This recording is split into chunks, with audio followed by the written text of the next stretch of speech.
3 ans, c'est le temps qu'il nous reste pour inverser la courbe des émissions de gaz à effet de serre et tenter de limiter les dégâts irréparables du réchauffement climatique. Les effets sont très inégaux d'une région à l'autre de la planète. Ainsi, le continent africain n'est responsable que de 4% des émissions, mais ses populations sont les plus exposées aux conséquences du dérèglement climatique.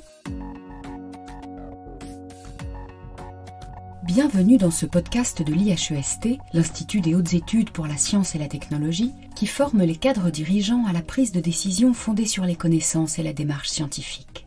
Cet épisode est le 4e d'une série consacrée au cycle national de formation 2023 qui a pour thème individus, entreprises, territoires, habitabilité de la Terre et nouveaux modèles de société.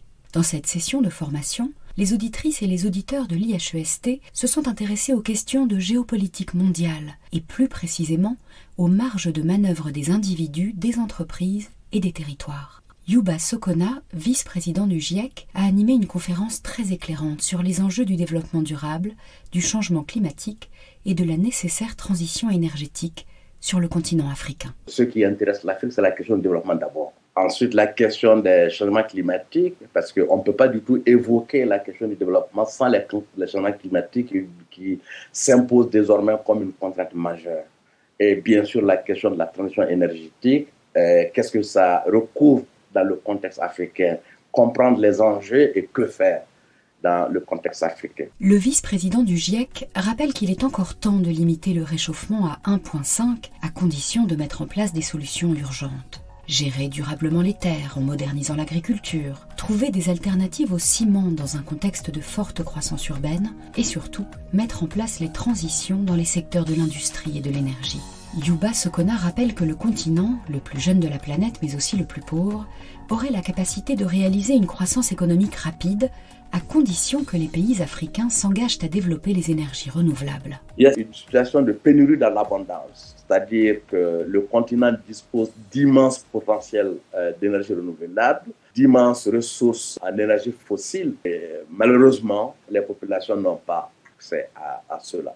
Les États africains peuvent s'appuyer sur l'agenda 2063 décidé en 2013, un plan directeur visant à transformer l'Afrique en puissance mondiale de l'avenir, un cadre stratégique pour permettre au continent d'atteindre l'objectif d'un développement inclusif et durable en s'engageant sur la voie d'une bonne gouvernance. Mais 10 ans plus tard, il faut admettre que les objectifs sont loin d'être atteints, notamment en termes de fourniture d'électricité. L'ensemble des pays connaissent un problème. Actuellement, on est pratiquement au bord d'émeutes ici à Bamako parce qu'il y a des délestages très fréquents, il y a une incapacité notoire de fourniture d'électricité. On le constate également dans un pays comme l'Afrique du Sud. Conséquence de ces pénuries, une utilisation encore trop généralisée du charbon et du charbon de bois, en particulier pour la cuisine. Un problème qui n'est pas suffisamment pris en compte selon l'expert, alors que les effets sont dramatiques pour le climat. Le bois et le charbon de bois, malheureusement, c'est une question qui est royalement ignorée. Nous essayons d'alerter là-dessus. On est en train de lancer un programme de travail pour le Sahel, pour faire un travail sur l'électrification de la cuisson au Sahel. Et si vous regardez les documents stratégiques sur lesquels l'Europe et l'Afrique essaient de travailler ensemble, vous ne verrez jamais là-dedans qu'on évoque la question du bois et du charbon de bois. On est en train de détruire l'agriculture, on est en train de détruire la biodiversité. Pour le vice-président du GIEC, la transition énergétique en Afrique doit passer par le développement de l'éolien et du solaire. Cela représente un potentiel gigantesque pour la plupart des pays africains où les systèmes énergétiques sont encore en phase de construction. L'énergie solaire est un élément central de la transition énergétique des pays africains. C'est une partie importante du mix énergétique renouvelable. Il convient à la production d'électricité à l'échelle domestique, c'est-à-dire qu'on peut produire 20 watts pour charger une torche et 100 mégawatts et au-delà pour alimenter une ville. Les technologies nécessaires à l'utilisation peuvent être déployées à presque toutes les échelles, c'est-à-dire on n'a pas besoin d'un temps assez long avec la conception et puis la mise en œuvre. Comme pour les autres technologies, le prix baisse avec l'augmentation du déploiement et de l'apprentissage, c'est-à-dire entre 2010 et actuellement, il y a 75% de réduction des coûts des panneaux photovoltaïques. Et en tant que tel, nous ne pouvons que nous attendre à ce que le solaire devienne plus rentable dans certaines conditions. À la clé, une démocratisation des systèmes énergétiques, se réjouit Youba Sokona, car avec le solaire, chaque citoyen peut devenir à la fois consommateur et producteur d'électricité. Youba Sokona l'affirme, l'énergie solaire représente l'avenir pour le continent africain, mais il regrette que les responsables politiques n'aient pas encore suffisamment perçu la nature géostratégique et géopolitique de l'énergie, alors que le continent possède la plupart des minéraux stratégiques indispensables aux énergies renouvelables. Le vice-président du GIEC appelle de ses vœux la mise en place d'institutions fortes pour permettre aux différents pays de définir eux-mêmes leur agenda énergétique, qui devrait désormais être indissociable de tout projet de développement. Quel que soit le contexte où on se trouve dans le monde, le leadership et l'appropriation sont incontournables. C'est-à-dire de définir soi-même son agenda énergétique et placer la question de l'énergie en tête de l'agenda politique en tant qu'élément stratégique clé pour la transformation structurelle, parce que sans cela, il n'y a aucune transformation qui est possible. Mobiliser les ressources énergétiques du continent et exploiter le potentiel des énergies renouvelables pour le développement, c'est-à-dire avoir une approche d'énergie pour le développement. C'est quand un projet n'informe pas de politique, ça n'a aucun sens. Et une fois qu'on a une vision politique, on a une volonté politique, on a une vision claire, il faut orienter les institutions pour qu'elles concrétisent cette vision.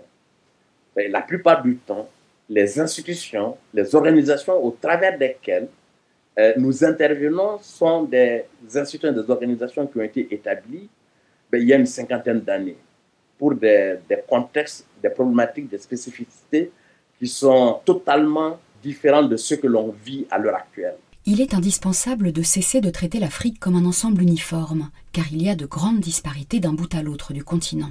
Ainsi, on ne saurait comparer le Maroc, où les infrastructures énergétiques sont déjà en place, au Mali, où la majorité de la population, rurale comme urbaine, n'a toujours pas accès à l'électricité. Bien sûr, des pays qui ont pris l'avance, comme le Maroc, ou des pays comme l'Éthiopie, qui ont pris l'avance d'investir là-dedans, les parcours pour le futur, ça va être différent des pays qui sont au stade de départ, comme je l'ai dit, le Burkina, le Mali, le Tchad et autres, ou des pays comme l'Afrique du Sud, où il y a un mix. On ne peut pas du tout faire l'amalgame, même si en toile de fond, il y a un certain nombre d'éléments que l'on peut retrouver ici et là dans chacun des pays. Youba Sokona déplore l'absence de planification dans les décisions politiques liées à l'énergie au profit de projets disparates qui ne permettent pas d'avoir une vision d'ensemble indispensable pour intégrer toutes les composantes de la transition énergétique.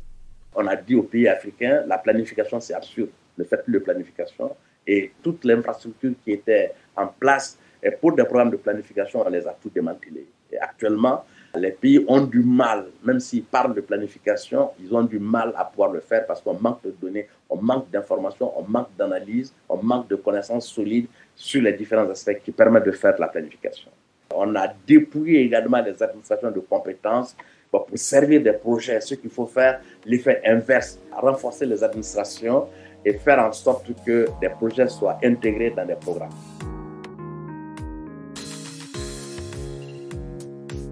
Les pays les plus pauvres de l'Afrique subsaharienne misent encore trop souvent sur les énergies fossiles qui apportent des solutions à court terme. Une temporalité qui doit impérativement être revue selon l'expert environnemental. Quand on dit aux pays africains 10 ans ou 15 ans, pour eux, ça c'est Mathusalem. La plupart du temps, on se focalise beaucoup plus sur le court terme parce que ça rentre dans l'agenda politique, ça rentre dans les préoccupations des plus démunies, des populations les plus fragilisées. C'est le court terme, c'est l'immédiateté qui les intéresse, c'est ce qu'ils vivent quotidiennement qui les intéresse.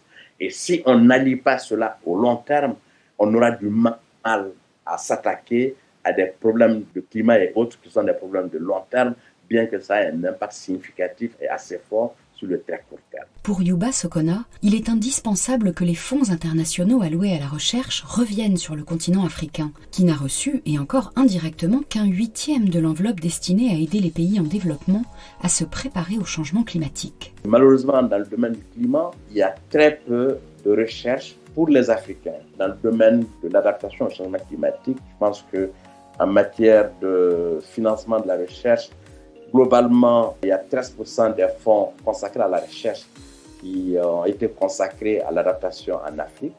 Sur les 13%, il n'y a que 3% qui viennent directement en Afrique par les Africains. Tout le reste, c'est ceux qui sont à l'extérieur de l'Afrique et qui font la recherche sur l'Afrique. Le vice-président du GIEC affirme qu'il faut remettre à plat les relations entre l'Europe et l'Afrique et empêcher que les Occidentaux continuent à venir sur le continent puiser les ressources pour réaliser leur propre transition énergétique sans que cela profite aux pays africains. Il faut une franche collaboration entre l'Europe et l'Afrique sur ces questions. Si on produit de l'hydrogène en Afrique, il faut d'abord que ça serve les Africains. C'est exactement la même chose que le gaz naturel. C'est-à-dire, on vient investir là-dedans. Les Allemands également sont venus voir. On fait le tour d'un certain nombre de pays africains pour importer le gaz d'Afrique, mais pas du tout pour développer le gaz pour l'Afrique. Tant qu'on ne remet pas en cause ces approches, ça va être très, très difficile. Il y a eu des difficultés énormes pour produire de l'hydrogène en Europe à cause de l'Espagne ne veut pas du tout qu'on utilise son territoire pour l'hydrogène vert, notamment à partir du solaire. Il y a des terres disponibles en Afrique, mais si on produit, la première des questions, c'est d'abord pour le développement de l'Afrique et ensuite après l'exportation. L'Afrique est encore aux prémices de son développement, mais ce retard pourrait bien être un énorme avantage sur le chemin de la transition en lui permettant d'intégrer les questions climatiques en amont de tous les projets de développement. L'enjeu est de taille à l'échelle d'un continent qui pourrait servir de modèle pour le reste de la planète, à condition qu'il y ait une réelle volonté politique et que les intellectuels et les scientifiques africains se réapproprient leur destin. C'est la fin de ce podcast, merci de nous avoir écoutés. Dans leur dernière session de formation, les auditrices et auditeurs de l'IHEST se pencheront sur les sociétés et les modes de vie et sur les difficiles paradoxes qu'il faut parvenir à concilier. À bientôt!